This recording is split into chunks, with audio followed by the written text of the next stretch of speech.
പിണ്ടിമന പഞ്ചായത്തിൽ വാട്ടർ അതോറിറ്റിയുടെ കുടിവെള്ള വിതരണം മുടങ്ങിയിട്ട് 5 ദിവസം. പമ്പിംഗ് ലൈനിന്റെ ചെറിയൊരു ഭാഗം മാറ്റി സ്ഥാപിക്കുന്നതിന്റെ പേരിലാണ് ജലവിതരണം നിർത്തിവെച്ചിട്ടുള്ളത്. 2 ദിവസം കുടിവെള്ളം മുടങ്ങുമെന്നായിരുന്നു വാട്ടർ അതോറിറ്റിയുടെ അറിയിപ്പ്. കൂടുതൽ ദിവസം കുടിവെള്ള വിതരണം നിലച്ചതോടെ ജനങ്ങൾ ദുരിതത്തിലാണ്. പിണ്ടിമന പഞ്ചായത്തിൽ കുടിവെള്ള വിതരണം നടത്തുന്നത് മാലിപ്പാറ കുടിവെള്ള വിതരണ പദ്ധതിയിൽ നിന്നുമാണ്.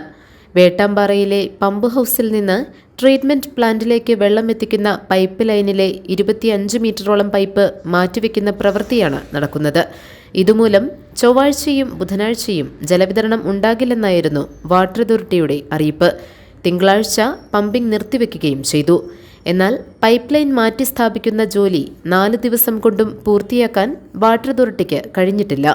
ജലവിതരണം കൂടുതൽ ദിവസങ്ങൾ നിലച്ചതോടെ പഞ്ചായത്തിലെങ്ങും പൈപ്പ് വെള്ളത്തെ ആശ്രയിക്കുന്ന ആയിരക്കണക്കിന് വീട്ടുകാർ കടുത്ത ദുരിതമാണ് അനുഭവിക്കുന്നത്. അധികൃതരുടെ അലംഭാവവും മെല്ലെപ്പോക്കുമാണ് ഈ സാഹചര്യം സൃഷ്ടിച്ചതെന്ന് ആക്ഷേപമുണ്ട്. GTV news, Pindimana.